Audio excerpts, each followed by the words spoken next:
Muvaffaqiyatli hayot qonuniyatlari. 1. Barkamol inson bo'lishga intilish. Muvaffaqiyatli bo'lishni va buyuk inson bo'lishni istagan odam avvalo barkamol inson bo'lishga intilishi lozim. Kim u barkamol inson? Barkamol inson ruhiyati, ya'ni ma'naviyati, aqli va jismini muvofiqlikda takomillashtiradigan odamdir. U ruhiy, ma'naviy kitoblar o'qib, qo'llab o'z ma'naviy dunyosini boyitadi. Aqliy, kasbiga xos kitoblar o'qib, ongli shaxs, mutaxassis sifatida rivojlanadi. Sog'lom hayot tarzi yuritish, yomon odatlardan o'zini asrash vositasida jismoniy sog'lom, baquvvat bo'lishga harakat qiladi. Ruhiy, ma'naviy barkamollik. Men ko'plab muvaffaqiyatli biznesmenlarning tarjimai hollarini o'qib chiqqanman. E'tibor berganim, ularning har biri hayotlariga qandaydir qonuniyatni olib, shu qonuniyatga sodiq yashashgan. Masalan, men hech qachon mijozni aldamayman yoki men hech qachon oilamga xiyonat qilmayman va hokazo. Ma'naviyat ongni oziqlantirishdan farq qiladi.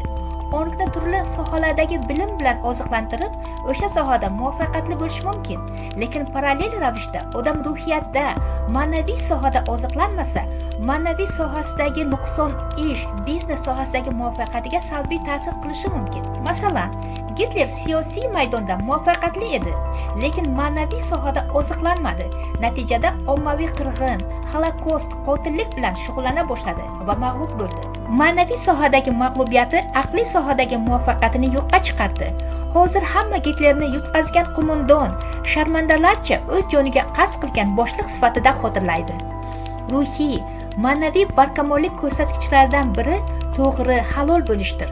To'g'rilik, halollik bizlarni ko'p illatlardan va bu illatlar ortidagi kasofatlardan asrab qoladi. Nopoklik esa aksincha xudbinlikka asoslanib, ko'p illatlarga qul qiladi va kasofatlarga giriftor qiladi. Stimulus saytidagi to'g'rilar nimasi maqolasida to'g'rilikka shunday ta'rif beriladi. To'g'ri odamlar o'zlarini va atrofdagilarni, qonunni, an'analarni hurmat qiladilar. O'zlariga va boshqalarga bergan va'dalarni bajaradilar. Boshqalarning foydasi uchun xudbin istaklarni tiyadilar. Uyaltiradigan ishlarni pinhon ham qilmaydilar. To'g'rilik nafaqat yagona shaxs, balki butun bir xalqlar, millatlar, davlatlar rivoji, muvaffaqiyati uchun muhim ahamiyatga egadir. Qo'shma Shtatlarining ish va maishiy ittifoqi prezidenti Antoni Harrigan shunday degan: xalqlarning qulashi yoki yuksalishida to'g'rilik doimo asosiy rolni o'ynagan. Ishonchingiz komil bo'lsinki, Amerika bu qoidadan istisno emas. Bizlar boshqalardan aqlliroq yoki texnik sohada rivojlanganroq bo'lganimiz uchun davlat sifatida yashab kelayotgan emasmiz. Bizlar umid qilamizki, buning sababi bizning ichki tabiatimiz sog'lom ekanidir. Qisqa qilib aytganda, to'g'rilik millatni qulab, yo'q bo'lib ketishiga olib keluvchi ichki va tashqi kuchlarga qarshi yagona himoya qalqonidir. Ruhiyat, ma'naviyatning kasb sohasidagi muvaffaqiyatga ta'sirini ta'riflashga til ojiz. Bu borada statistika yuritilmasligi uchungina ko'plab inqirozlarning tagida ko'pincha axloqsizlik yotishini payqamaymiz. Bir ayol internet kafe ochdi. Ishi 5 ketayotgan edi. Shunda mijozlardan biri bilan ishqiy munosabatlarga kirishdi. Yigit unga uylanishni istamas edi. Yigit haqida o'ylagani sari ish haqida o'ylagisi kelmas, ish tartibiga rioya qilmas, ishni rivojlantirish haqida qayg'urmas edi. Hatto yonidagi kattaroq xonani arenda egasi unga taklif qilganda ham olishni istamadi. Natijada boshqa odam olib, internet kafe ochdi va ilg'orroq yondashish bilan mijozlarni olib qo'ydi. Ayol zararga ishlayotgan internet kafeni yopishga majbur bo'ldi. Bu millionlab misollardan biri xolos.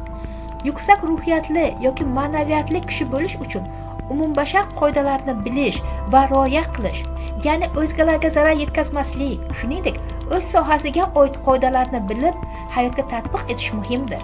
Yuqori ruhiyatli yoki ma'naviyatli bo'lishga intiladigan odamlargina to'g'ri, ya'ni halol odamlar bo'ladilar. Chunki bu o'z-o'zidan paydo bo'lmaydigan, balki odam o'z ustida ishlab shakllantiradigan fazilatdir.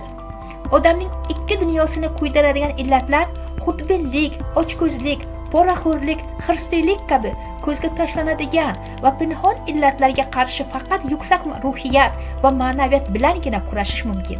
Shu uchun ruhiyatda, ma'naviy sohada o'sish kundalik hayotimizning bir qismiga aylanishi lozim. Ruhiyati, ma'naviyati yuqori bo'lgan odam xudbinlikdan kechib, axloq doirasida yashay oladi. Aks holda u o'z manfaatini ko'zlab, turli illatlarga ochiq bo'ladi. Ruhiyat va ma'naviyat shu qadar katta ahamiyatga egaki, keyingi yillarda ko'plab ilg'or kompaniyalar bu sohada o'z qonuniyatlarini ishlab chiqarmoqdalar va xalqqa e'lon qilmoqdalar. Bu esa ularga ishonchni va mijozlar sonini tobora oshirmoqda. Aqliy, kasbiy barkamollik. Bor mol-mulking bilan aqlni qo'lga kirit degan hikmat bor.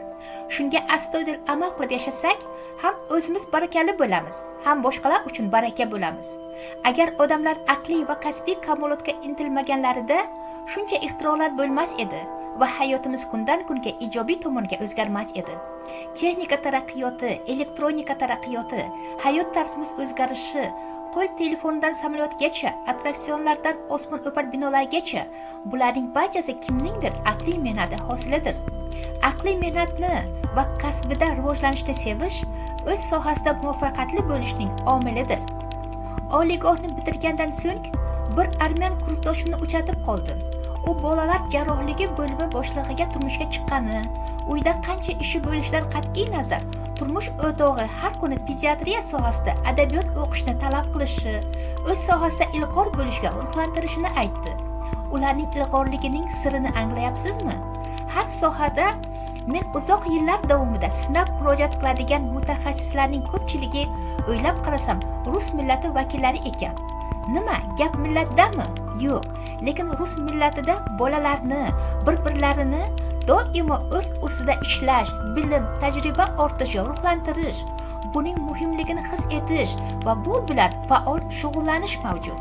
Millatning bunga daxli yo'q. Buning bir misoli biz talaba bo'lgan yillarda akusherlik va ginekologiya kafedrasida ishlayotgan Nigmatullayevdir. 31 yoshida tibbiyot fanlari doktori darajasiga, professorlik unvoniga erishgan bu yosh o'zbek mutaxassisi O'rta Osiyo bo'yicha jins korreksiyasi sohasida yagona mutaxassis edilar. Hamma vaqt, hamma joyda yaxshi mutaxassislar kerak. Shu uchun o'zimizni ham, boshqalarni ham doimo o'z ustida ishlab, o'z sohasidagi yangiliklardan xabardor bo'lish, ularni amaliyotga jalb etishga ruhlantirishimiz lozim. Shunda bizlar mijozi ko'p, obro'li mutaxassislar bo'lib, o'z sohamizda muvaffaqiyat qozonamiz. Jismoniy barkamollik. Bir jihatdan jismoniy zaiflik, nuqsonlar muvaffaqiyatli bo'lishimizga to'sqinlik qila olmaydi. Buni Nik Vujich misolida ko'rdik. Boshqa jihatdan jismoniy barkamollik hayotimiz, faoliyatimiz va kayfiyatimiz sifatiga kuchli ta'sir qiladi. Shu uchun tanamizni parvarish qilishimiz, asrashimiz, chiniqtirishimiz muhimdir. Bu bilan badan tarbiya, sog'lom ovqatlanish tarzi, chiniqish, yomon odatlardan o'zimizni asrash hayotimizning ajralmas qismiga aylanishi lozim. Bu sohada Amerika prezidentlaridan biri bo'lmish Theodore Rooseveltning hayoti bizga yaxshi namuna bo'la oladi. U haqda Maxwellning kitobida quyidagilarni o'qishimiz mumkin. U juda kasalmand bola edi. Uni astma qiynar, ko'zi xira ko'rar, o'ta og'riq edi. Ota-onasi bola yashab ketishiga ishonmas edi. Roosevelt 12 yoshda bo'lganida otasi unga dedi: "Sening yelkangda boshing bor, lekin sog'lom tanang yo'q. Tanasiz esa bosh hech narsaga erishishga qodir emas. Sen tanangni mustahkamlashing shart." Roosevelt har kuni tanasi va aqlini rivojlantirish va mustahkamlash bilan shug'ullana boshladi. U umri davomida shunday yashadi. Bo'lg'usi prezident giriya ko'tarar, uzoq masofalarga piyoda yurar, konki uchar, ovga chiqar, eshikdan eshar, otda yurar va boks bilan shug'ullanar edi. Sog'liq kerakmi? Boshdan asra degan dono fikr bor. Tana ixcham, sog'lom bo'lishi uchun har kuni ma'lum vaqtni faol harakatlarda o'tkazish lozim. To'g'ri ovqatlanish deganda normada yetarlicha kaloriyalik ovqatni yeyish, ovqat ratsionida oqsil, uglevod, yog', mineral va vitaminlar balansiga rioya qilish, shirinliklar va xamirli ovqatlarni keragidan ortiq iste'mol qilmaslik, ko'proq meva, sabzavot, kefir kabi oson hazm bo'ladigan vitamin va minerallarga boy oziqlar iste'mol qilinishi nazarda tutiladi. Oldin pulni deb sog'liqni yo'qotamiz, keyin sog'liq deb pulni sarflaymiz degan dono fikr mavjud.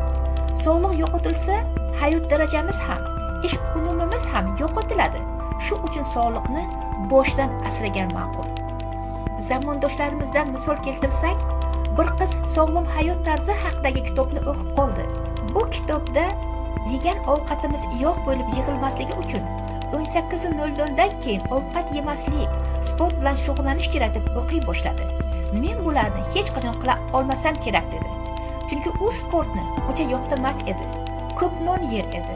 Kechasi to'yib ovqat yeb yotmasa, qoniqish his qilmas edi. U balog'at yoshida to'lishgan qiz bo'lib, qomati o'ziga uncha yoqmas edi. U Xudojon yordam ber deb ibodat qilishni boshladi. Avvalo faol hayot tarzi kechirishdan boshladi. Keyin ovqat ratsionini asta-sekin o'zgartirdi. Ma'lum vaqtdan so'ng bu hayot unga yoqib borayotganini his qildi. Sport bilan shug'ullanganda tanasi huzur qilar, yengil ovqatlanib yotganida yengillik tuyar. Kunduzi ham ko'p yemasdan me'yorda ovqat yeb yurar edi. Natija uzoq kuttirmadi. Qomati noziklashib, chiroyli tus oldi. Qalbi, yuzi ham yanada yoshagandek bo'ldi. U ko'zga tashlanib qolib, tez orada ko'nglidagidek kishini uchratdi, oila qurdi. U yigit ham sog'lom turmush tarzini yoqtiradigan sportchi edi. To'ydan so'ng qiz semira boshlaganida turmush o'rtog'i hazillashib, "Men uylangan qizim bilan yashashni istayman. Menga boshqa xotin kerak emas. Bo'shashman, to'lishmang" dedi va stadionga boshladi. Asosiysi, ularga shu hayot tarzi yoqar edi. Chunki semirish ko'plab kasalliklarga zamin yaratsa, sog'lom turmush tarzi tanani baquvvat qilib, uzoq va sifatli hayot garovi bo'lib xizmat qiladi. Barkamollik sohasida muvaffaqiyatli bo'lish qadamlari. 1. Ruhiyatni poklaydigan ma'naviy kitoblar o'qing va hayotda qo'llang. Ma'naviyatga tayangan hayot qoidalarini ishlab chiqing va ularga amal qilib yashang. 2. Aqliy mehnatni va o'z kasbingizda malaka oshirishni seving. O'rganganlaringizni amalda qo'llang. 3. Sog'lom hayot tarzi bilan yashash uchun o'z dasturingizni tuzing va unga amal qilib yashang. Muvaffaqiyatdan buyuklik sari kitobining qolgan qismlarini eshitish uchun kanalimizga a'zo bo'ling.